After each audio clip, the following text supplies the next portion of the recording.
भारत के water surgical strike से मोदी के वाटर पंप से पाकिस्तान होगा नेस्तनाबूद, तरसेगा बूंद बूंद को। नमस्कार, आप देख रहे हैं आरडी न्यूज चैनल। मैं आपका राष्ट्रवादी पत्रकार वीडी पांडे, संपादक के मन की बात राष्ट्र के साथ। मोदी सरकार ने पहलगांव हमले के बाद जो सर्जिकल अटैक किया है, वाटर सर्जिकल अटैक, उससे पाकिस्तान बौखला गया है। पाकिस्तान में हाहाकार मच गया है कि अब बूंद बूंद को तरसेगा पाकिस्तान।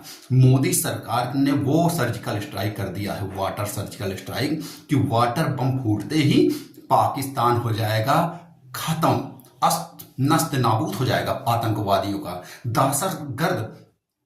दहशतगर्दों के सूखेंगे गले और बिना पानी मरेंगे दहशतगर्द। मोदी सरकार ने बहुत बड़ा एक्शन लिया है। गोली और बम तोप वो काम नहीं कर सकते थे जो मोदी सरकार ने किया है। लगातार 70 साल से पाकिस्तान भले ही आतंकवाद करता रहा हो, लेकिन यहाँ की सरकार, इंडी गैंग और कांग्रेस की सरकारों ने उनको मलाई खिलाने का काम किया है। वो मलाई खा के जाते थे और संसद पर हमले करते थे, बॉर्डर पर हमले करते थे, देश के अंदर हमले करते थे, गांव गांव शहर आतंकवादी हमले करते थे और कांग्रेस की सरकारें उनको दाल चावल दूध टमाटर आलू अंडे खाओ, आतंकवाद करो करते थे। लेकिन मोदी सरकार ने आतंकवादियों से बिजनेस, व्यापार, रास्ते, पानी, खाना सब कुछ बंद कर दिया है। आतंकवादी दहशतगर्द पाकिस्तान में बौखलाए हुए हैं। सिंधु अटैक, सिंधु कि क्या महत्व है पाकिस्तान में, आज हम आपको बताएंगे कि क्यों बौखला गया है पाकिस्तान। सिंधु का क्या इंपॉर्टेंस है पाकिस्तान की आबादी के लिए और पाकिस्तान के देश के लिए, हम आपको बताते हैं कि सिंधु पाकिस्तान की लाइफ लाइन है। उसकी पूरी अर्थव्यवस्था की रीढ़, आपकी पाकिस्तान की अर्थव्यवस्था की पूरी रीढ़ वो सिंधु नदी पर टिकी हुई है, इसीलिए उसको लाइफ लाइन कहा जाता है। पाक की अर्थव्यवस्था उसकी सिंधु नदी के पानी पर ही निर्भर है। पाक की जीडीपी में वहां की कृषि का 24% हिस्सा है और वो कृषि जो होती है वो सिंधु नदी के पानी पर डिपेंड है। आप ये भी समझ लीजिए कि कराची, लाहौर और मुल्तान जैसे शहरों में जो पानी की आपूर्ति है, सप्लाई है, जो शहरी नागरिकों को पानी दिया जाता है, वो भी सिंधु नदी से ही दिया जाता है। तो आप मान लीजिए कि एक बड़ी आबादी पानी बिना मर जाएगी, एक बड़ी संख्या का क्षेत्रफल पानी के बिना सूख जाएगा। शादी भारती पत्रकार अशोक मोटवानी ने अपनी बुक इट्स वाटर स्टोरी में लिखा है कि पाकिस्तान में सिंधु झेलम चिनाब नदी से सिंचाई के लिए भारत की सरकारों ने 1960 और 65 के बीच बहुत बड़ी मदद की। मतलब हम हिंदुस्तान के पैसे से वहां नहर बनाए गए, वहां सिंचाई के संसाधन उपलब्ध कराए गए। हमारा ही अमृत जैसा पानी पी के हम ही को मौत दे रहे ये दहशतगर्द आतंकवादी। आप समझिए कि कांग्रेस ने क्या किया। कांग्रेस इनको अमृत पिलाती रही और ये देश के लोगों का खून बहाते रहे। 1960 से 65 के बीच 10 किस्तों में 60,000 पाउंड रुपए पाकिस्तान को दिया गया था, जो आज के हिसाब से लगभग 700 करोड़ रुपए होते हैं। अब सोचिए कि 700 करोड़ रुपए अगर हिंदुस्तान में लगा होता तो हिंदुस्तान में पानी की किल्लत कांग्रेस के समय में ना हुई होती, लोगों को पानी के लिए जूझना ना पड़ता। लेकिन मोदी की सरकार ने उस घर घर जल योजना लाकर अपने नागरिकों को पानी उपलब्ध करा दिया और आतंकवादियों का पानी बंद कर दिया। आप समझिए कि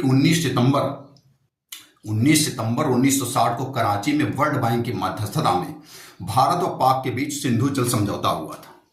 सिंधु जल समझौता भारत और पाकिस्तान के बीच 1960 में हुआ था। बिना हथियार उठाए पाक पर मोदी सरकार ने कर दिया सर्जिकल स्ट्राइक। सिंधु नदी का पानी रोककर मोदी जी ने पाक की तोड़ दी है कमर। आपको बताते हैं कि पाक की 61% आबादी यानी कि 23 करोड़ से ज्यादा की आबादी सिंधु के भरोसे है। अब आप समझिए कि एक बड़ा तबका पाकिस्तान का बिना पानी मरने वाला है। पाक के तरबेला और मंगला जैसे विद्युत संयंत्र भी इसी रिवर सिस्टम पर निर्भर है। मतलब वहां की पाकिस्तान की कृषि, पाकिस्तान का उद्योग, पाकिस्तान का विद्युत, पाकिस्तान की जलापूर्ति, पाकिस्तान की बड़ी आबादी पानी के लिए तरस जाएगी और पाकिस्तान सूख कर खत्म हो जाएगा। मोदी के इस वाटर पंप स्ट्राइक में आप समझिए कि पाक के गेहूं, चावल, गन्ना, कपास की फसलों में सिंधु नदी के पानी का बहुत बड़ा योगदान है। वहां की कृषि, वहां के उद्योग, वहां के पेयजल में सिंधु नदी के जल का बहुत बड़ा उपयोग है। इससे वहां की कृषि, उद्योग, विद्युत, जल आपूर्ति सहित बहुत पूरा आप कहिए कि पाकिस्तान चरमरा जाएगा, तितर बितर हो जाएगा, नेस्त नाबूद हो जाएगा। लोग एक एक बूंद के लिए तरसेंगे, पानी नहीं मिलेगा और जो नदियां हैं भी उनको उनमें प्रवाह बढ़ रहा है, मतलब कहीं रुक रहा है तो कहीं बढ़ रहा है। मरोगे तो पानी पी के कहीं पानी पी के मरोगे और कहीं बूंद बूंद के तरस कर मरोगे। ये मोदी का नया भारत है। अगर भारत की तरफ आंख उठाओगे तो चाहे वो भारत हो, चाहे वो पाकिस्तान हो, चाहे बांग्लादेश हो, चाहे चीन हो, चाहे जो भी हो, जो भारत की तरफ आंख उठाएगा उसकी आंखें नया भारत निकाल लेगा।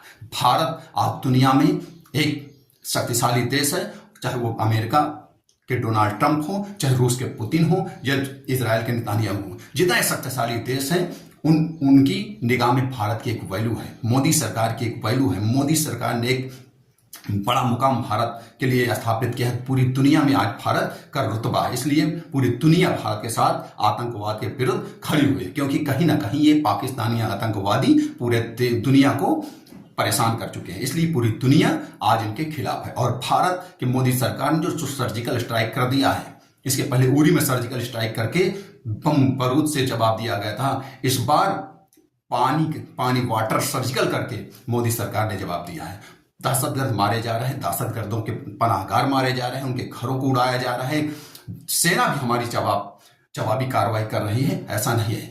चारों तरफ से मोदी सरकार जल, थल, वायु और राजनीति, कूटनीति से पाकिस्तान को पस्त करने में लगे हैं। और वो पूरा भारत देख रहा है कि आज मोदी हैं, क्या हो रहा है। पहले कांग्रेस की सरकारें रहती थी, क्या होता था। इसलिए आप मोदी सरकार के साथ लगे रहिए। अगर आपको देश को बचाना है, खुद को बचाना है, सनातन को बचाना है, तो आप मोदी सरकार के साथ खड़े रहिए, कंधे से कंधा मिलाकर। नमस्कार, जय हिंद, जय भारत, वंदे मातरम, जय श्री राम।